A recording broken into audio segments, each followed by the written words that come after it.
Oh, andiyan ka na pala. Di ba sinabi ko kahapon na mag-review ka kasi may exam kayo? Nag-review naman po ako. Eh bakit sabi ng teacher mo nangangamuti ka daw sa school? Wala po naman ako baksak sa test. Wala kang bagsak pero sabi ng teacher mo sa akin nangangamuti ka daw sa school. Akin na nga yung bag mo, titingnan ko.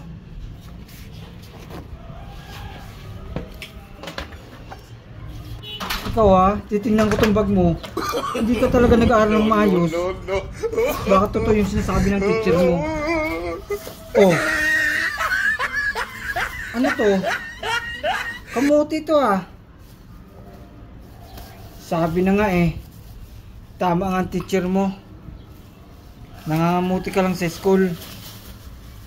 Pinapag-aral kita sa school tapos nangangamuti ka lang? Ay naku talaga, Munik. Pag mag-aral ka lang. Huwag ka lang mangamuti pa dun sa school.